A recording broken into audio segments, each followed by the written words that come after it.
Hi everyone, welcome back to my channel. আমি আজকে আপনাদের সাথে খুবই সহজ পদ্ধতিতে ঘরোয়া কিছু উপকরণে তৈরি chicken vegetable roll recipe share করব। এর জন্য আমি নিয়েছি চিকেন, তারপর নিয়েছি গাজর, বরবটি, সিম, পেঁপে, ফুলকপি। আপনারা এখানে আপনাদের পছন্দ মতো সবজি নিতে পারেন। তারপর আমি একটি প্যানে তেল দিয়ে এখানে মাংসগুলোকে দিয়ে দিচ্ছি। মাংসে আমি অন্য কোনো মশলা ইউজ করিনি, শুধু একটু লবণ দিয়েছিলাম। মাংসগুলোকে একটু ভালো করে ভেজে নিতে হবে।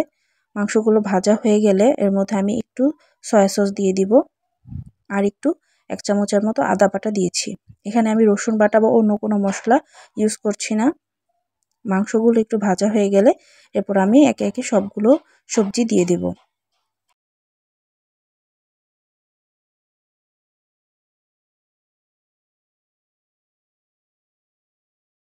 এখানে আপনাদের আলাদা করে পানি দেওয়ার কোনো প্রয়োজন নেই, এমনিতেই সবজি থেকে পানি উঠে আসবে।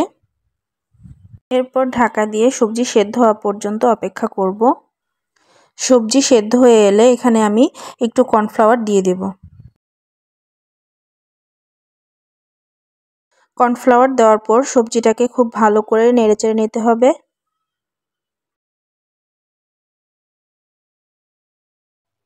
এরপর আমি এখানে একটি ডিম দিয়ে দিব। ডিম দেওয়ার পরে ডিমটাকে খুব ভালো করে সবজির সাথে মিক্সড করতে হবে। এরপর আমি এখানে একটু কাঁচামরিচ কুচি দিয়ে দিব। এতে ফ্লেভারটাও খুব ভালো আসবে। এই তো হয়ে গেল আমার রোলের জন্য স্টাফিং। এখন আমি এগুলোকে বাটিতে সাইড করে রেখে দেব। রোলের শীট তৈরির জন্য আমি এখানে নিয়েছি 1 কাপের মতো ময়দা এবং 1 কাপের মতো চালের গুঁড়ো।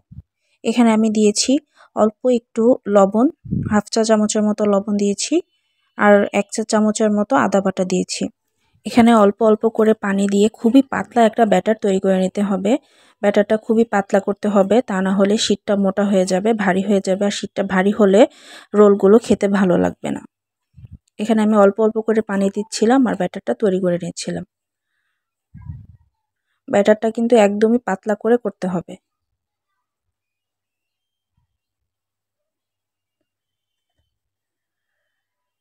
আপনারা এখানে একবারে পানি না দিয়ে অল্প অল্প করে পানি দিয়ে ব্যাটারটা তৈরি করবেন। এরপর আমি চুলোয় প্যান গরম হতে দিয়ে দিয়েছি। এখানে আমি অল্প একটু তেল দিয়ে দিয়েছি। আপনারা প্রতিবার দেওয়ার আগে একটু তেল ব্রাশ করে নেবেন। তারপর এখানে আমি ব্যাটারটা দিয়ে ভালো করে একটু ঘুরিয়ে নিচ্ছিলাম। চুলার আঁচটা মিডিয়াম টু লো হিটে রাখবেন, তা না হলে এক সাইডটা পুড়ে যাবে। এটা যখন হয়ে আসবে এটা অটোমেটিকলি উঠে যাবে। প্রতিটা শীট করার আগে এভাবে আপনারা একটু একটু করে তেল ব্রাশ করে নেবেন। প্যানে দেওয়ার পর যদি আপনাদের ব্যাটারটাকে খুব ভারী মনে হয় তাহলে এতে আরেকটু পানি মিক্সড করে তারপরে আবার দিবেন। আর যদি খুব বেশি পাতলা করে ফেলেন তাহলে আরেকটু ময়দা বা চালের গুঁড়ো মিশিয়ে তারপরে আবার ট্রাই করবেন। এভাবে একটা দুটো বানানোর পরেই এটার আইডিয়াটা চলে আসবে। এভাবে আমি সবগুলো শীট তৈরি করে নেব।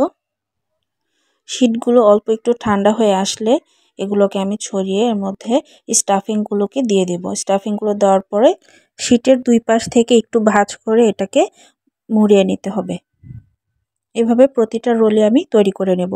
শীটের 2 পাশে অবশ্যই ভালো করে ভাঁজ করে নিতে হবে, তা না হলে ভাজার সময় ভেতরে স্টাফিংগুলো বের হয়ে যেতে পারে। এই রোলগুলোকে আপনি 6 মাস 1 বছরের জন্য ডিপ ফ্রিজে স্টোর করে রেখে দিতে পারবেন এভাবে। রোলগুলোকে ভাজার জন্য তারপর আমি এখানে নিয়ে নিব একটি ডিম। ডিমে আমি দিয়েছি সামান্য একটু লবণ। তারপর ডিমটাকে খুব ভালো করে ফেটিয়ে নিতে হবে। প্যান গরম হয়ে এলে এখানে আমি দিয়ে দিচ্ছি একটু তেল। তারপর ডিমের ব্যাটারে রোলগুলোকে খুব ভালো করে লাগিয়ে নিয়ে তারপর আমি তেলে দিয়ে দেব। রোলগুলোকে খুব ভালোভাবে ভেজে নিতে হবে। আমি সবগুলো রোলই এখানে ডিম দিয়ে এভাবে ভেজে নেব। রোলগুলো ভাজার সময় এপিট ওপিট ভালো করে উল্টিয়ে ঘুরিয়ে ঘুরিয়ে ভেজে নিতে হবে। যেহেতু এগুলো আমরা অল্প তেলে ভাজছি, তাই এগুলোকে ঘুরিয়ে উল্টিয়ে পাল্টিয়ে ভালো করে ভেজে নিতে হবে। রোলগুলো ভাজার পাশাপাশি আমি এখানে দুটো বাটার টোস্টকে গুঁড়ো করে নিয়েছি ব্রেড ক্রাম্ব হিসেবে ব্যবহার করার জন্য। এখানে আপনারা চাইলে নর্মাল টোস্টও ইউজ করতে পারেন, তবে বাটার টোস্ট বা ঘিয়ে ভাজা টোস্ট ইউজ করলে ফ্লেভারটা আরও ভালো আসবে।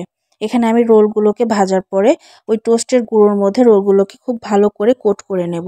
রোলগুলো গরম থাকা অবস্থাতে এই কাজটা করতে হবে। রোলগুলো যদি ঠান্ডা হয়ে যায় তাহলে রোলের গায়ে টোস্টের গুঁড়োগুলো ভালোভাবে লাগবে না।